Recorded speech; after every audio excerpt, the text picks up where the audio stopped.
Welcome to the Team EF Coaching Cycling Performance Podcast, where we take information from the highest level of sport and make it accessible to all cyclists. I'm your host, Zack Morris, and in this episode, I'll be joined by one of my colleagues, Spencer Miller.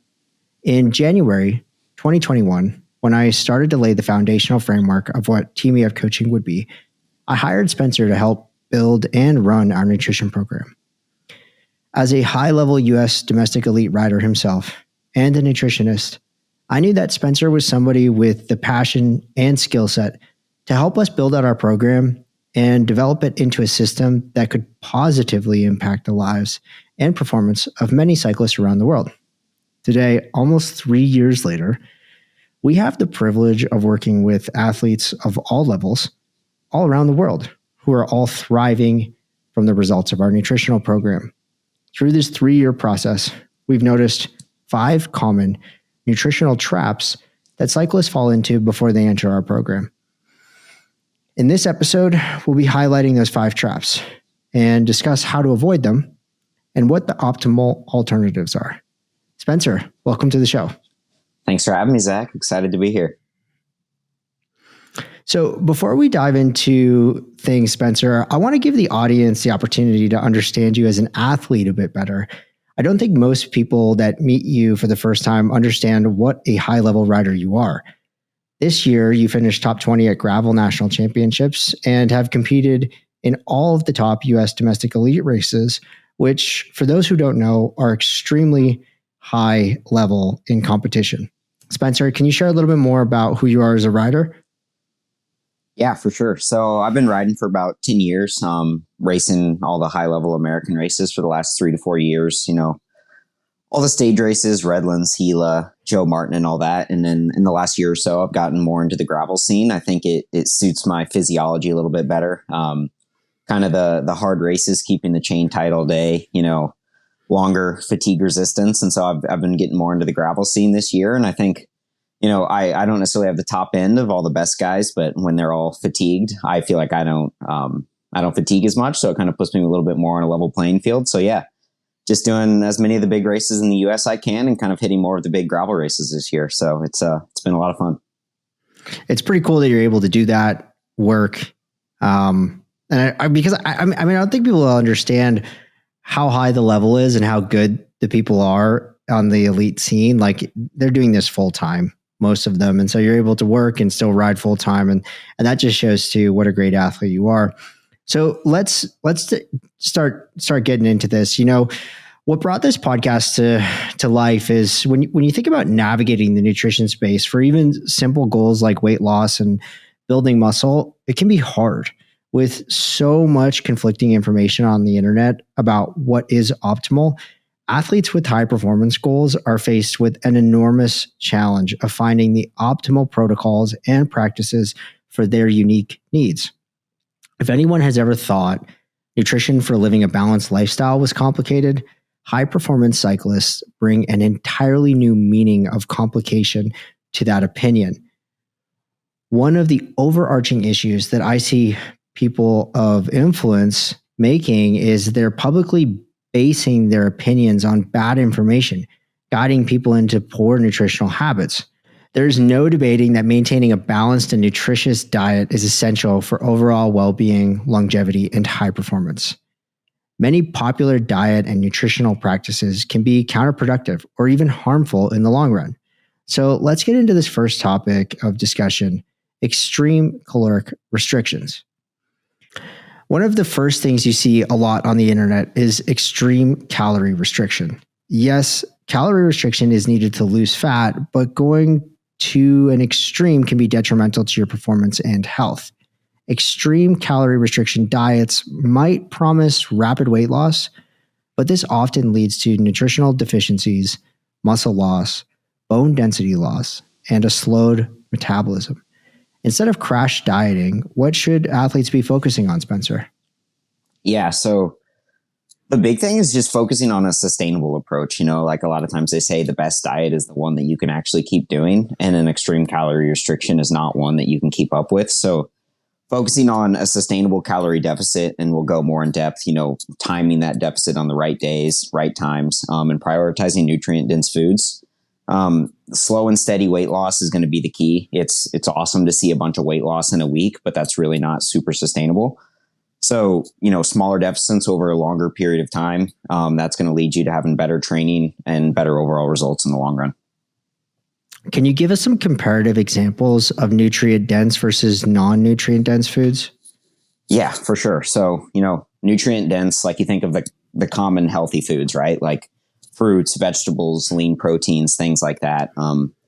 For example, say like you're going to have a meal, might be like a protein smoothie with fruit, some kale, protein powder, whatever. Maybe that's 250, 300 calories, 25 grams of protein. You get some fiber, you get some healthy carbs in there. Then you look at like eating a Snickers bar. That's going to be the same amount of calories, but it's going to leave you feeling empty. You're going to want another one in about 5 minutes. Whereas like having something healthy with protein, nutrient dense is going to keep you fuller. And the nice thing too is all these nutrient dense foods tend to be the lower calorie dense foods, which is really the key to a diet, focusing on the lower calorie dense, higher volume foods, fruits and vegetables. That's what's going to help make it sustainable. Yeah, because you get to eat more food, right? If you're on cleaner calories. Exactly. So opt for better quality foods and avoid extreme caloric restrictions. So where and to what extent should athletes be restricting calories? All right. So yeah, we like to focus on choosing the calorie deficits based on the needs for the day. So if, for example, you're doing a 4 to 5 hour ride, you can get away with a bigger deficit on that day. You're just going to have a lot higher caloric expenditure and higher needs. And if you're on a rest day or a lighter training day, it's going to be a lot harder to be on a big deficit. You're going to be, if you're having a rest day, you're probably going to be doing a hard training day the next day. So you don't want to be trying to eat so little on a rest day that then you just can't be fueled for the next day. And then the same way, you do a big training day, but you have a rest day the next day. The big day is the day to go in a higher deficit because you're not worried about fueling for that next day and your performance on that next day. Can you give us some examples of what a small caloric deficit may represent in values versus a larger one? Right. Yeah. So it doesn't sound like a lot, but really a small deficit could be 100, 200, 300 calories. That is small, but it's all about the consistency. And so when it all adds up throughout time, that really builds up. But then on the same hand, a bigger deficit, you do a 4 or 5 hour ride, you might be able to push up to like 1,000 calorie deficit or a little bit more. Obviously, you're not doing that every day, but you're also not doing the 200 to 300 calorie deficit every day. And it kind of adds up and it evens out throughout time. So this segues us perfectly into our next nutritional trap topic, which is eating the same amount of calories every day. So many high performers out there are those of consistent routines. And that makes sense. If you think about this concept in the simplest way possible, if you do the same thing every single day, you'll probably get pretty good at it.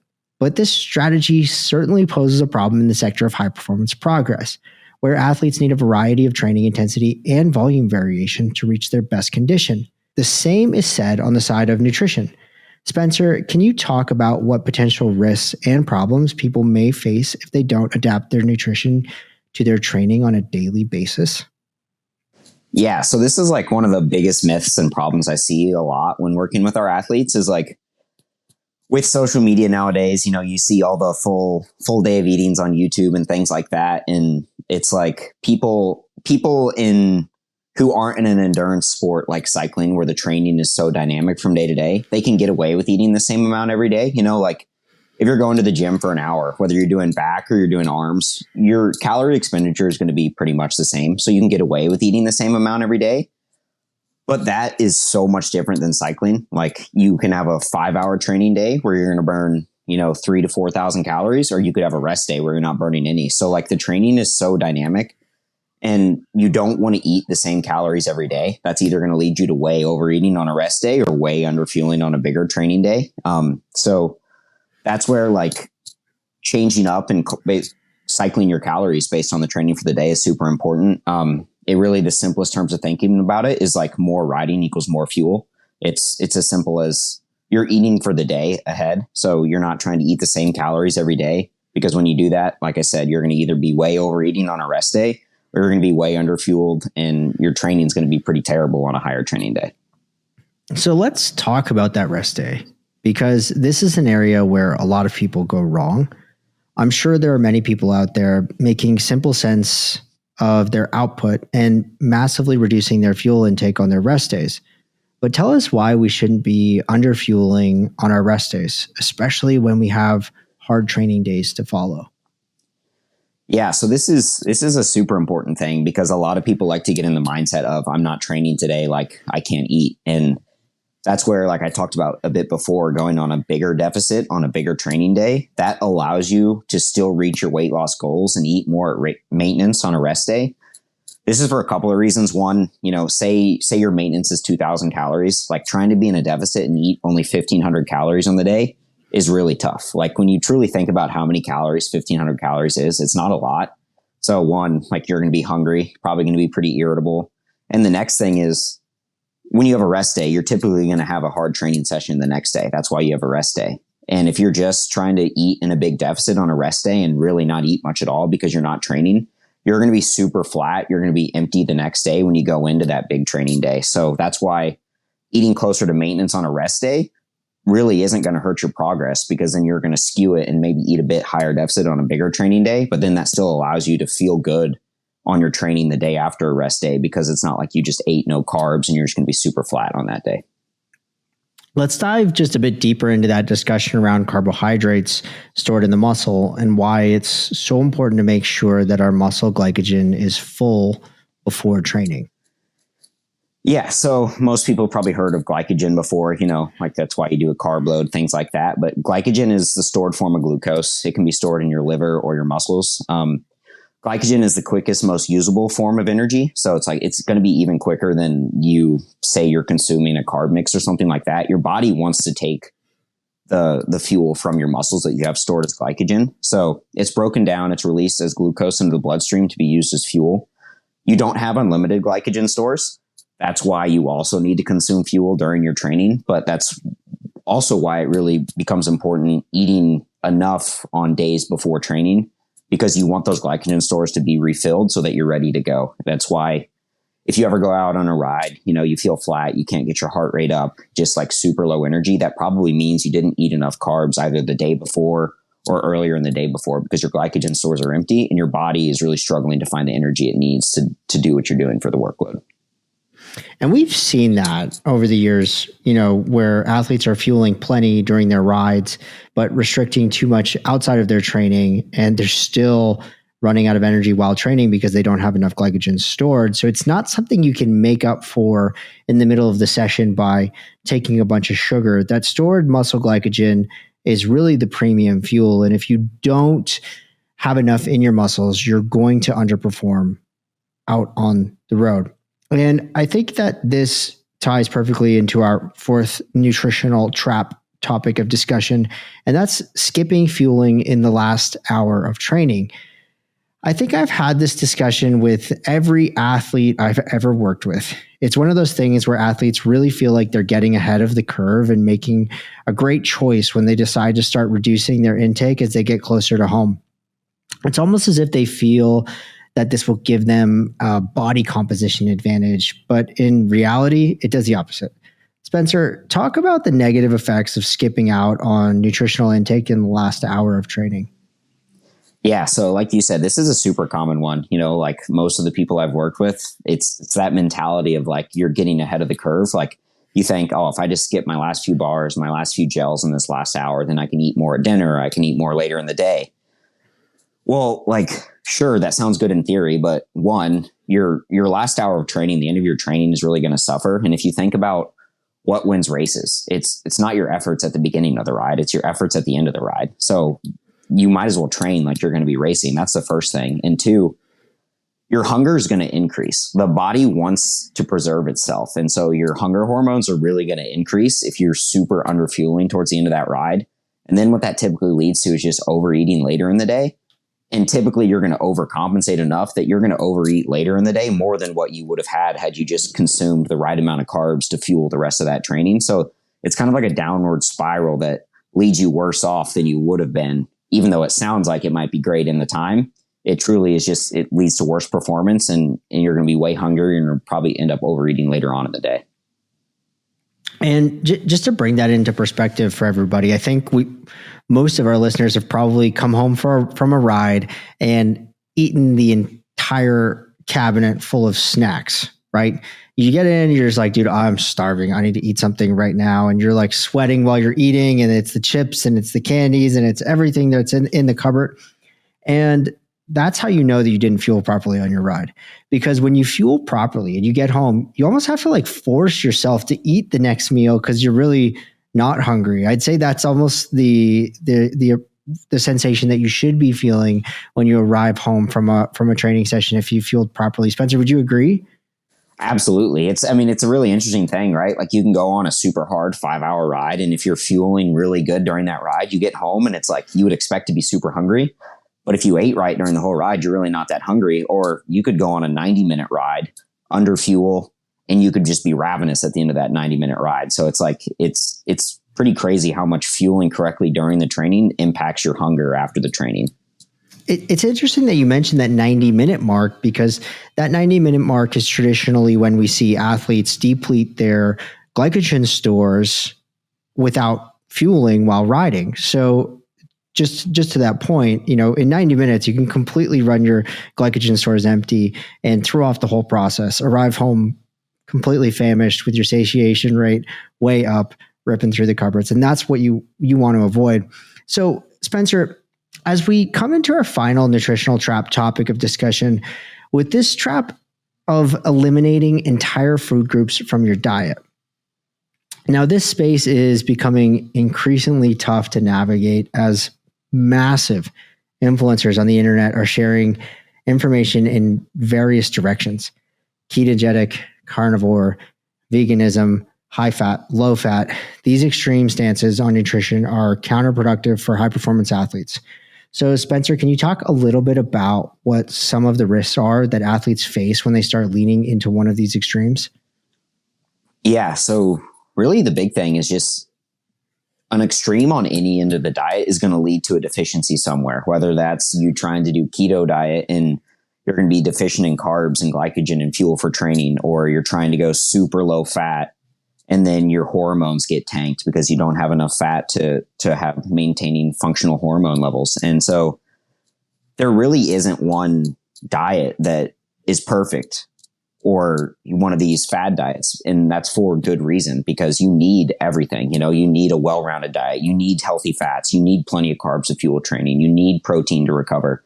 So by really like getting rid of any one of these big macronutrients, or really just honing in on one thing where you just omit a huge food group, is just going to lead to deficiencies down the road that are going to cause you more problems. And that's the tough thing with social media nowadays, is like you have people kind of making famous these diets, and it might work for them briefly, but you don't know what their training regimen is. You don't know how long they've been on that diet. You don't know any of their backstory. All you see is that they said they lost weight on it, and that it can just lead you down a rabbit hole of deficiencies and lead to poor training. And it's really not worth just trying to eliminate some massive part of your diet by following a fad diet. The issue is there too. Like you mentioned, we don't know or understand the variables surrounding each individual. And, genetics can take a pretty horribly fueled person and make them go okay. And so, if you're following one of these influencers and you're like, oh, well, they're in good shape and they're getting good results, they could just have amazing genetics, and that could be supporting all of these really bad habits. We even see that in pro cycling, where riders are able to win on really bad form and, not the best habits, but they're so talented that they get away with it. Right.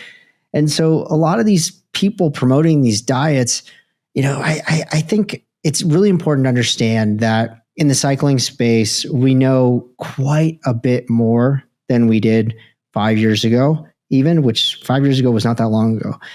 But the amount of research that has come out around the mitochondria and how athletes store and use carbohydrates is phenomenal. And we're at a pretty good place right now where we understand that balance is the key. This carb cycling strategy is also extremely effective. And doing your high intensity workouts fully fueled on glycogen is going to get you the best results.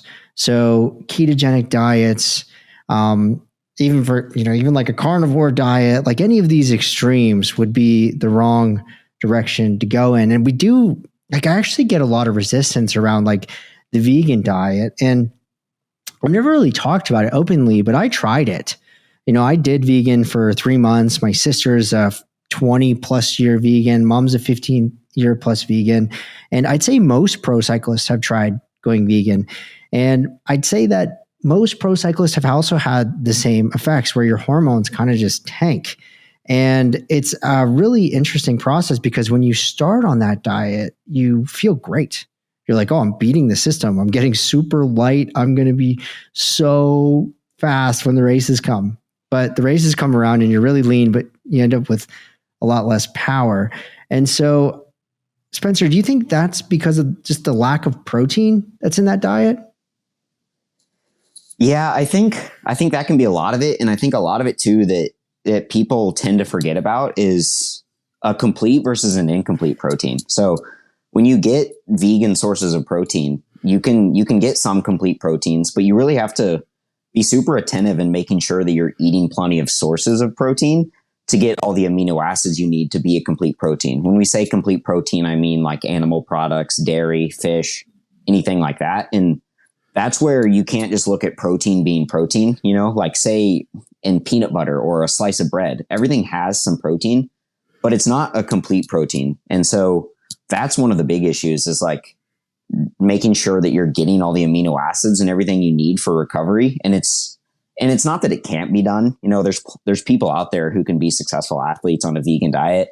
It's just to say that it adds a lot of extra stress that you don't need. And if you're not doing it right, it can really lead you down the wrong path of not getting everything you need. And I think it goes to show there's like, if you truly look at the diet of the top world tour teams, what are they doing? They're eating lean meat. They're eating fish, like to get healthy omegas. They're eating some dairy. They're eating plenty of carbs. They're getting everything. And I think that should tell you a lot that like if some of these top teams winning stages in the Tour de France are eating all these different sources and not just sticking to one specific fad diet, there's probably good reason behind it. And that, that truly is the healthiest way to get everything you need to maximize your performance as an endurance athlete, which is super demanding. I think for me, one of the issues I have with that diet in particular is the reliance on supplements. In order to be a high performance athlete on that diet, you need to have quite an advanced supplement regimen. And, for me, I'd rather just get the nutrients naturally from the animal-based protein. Absolutely. And like I said, it's not that it can't be done, but it's tougher. Like you said, relying on supplements. It's things that you have to go way out of your way to get the things you need that you could just get from food naturally. So this concludes this episode of the Team EF Coaching Cycling Performance Podcast. We hope that you found the time that you shared with us today valuable. It's our goal to make this incredibly powerful information not only accessible, but digestible for all athletes of all levels all around the world. Don't forget to support the podcast by leaving us a thumbs up or a favorite on this episode.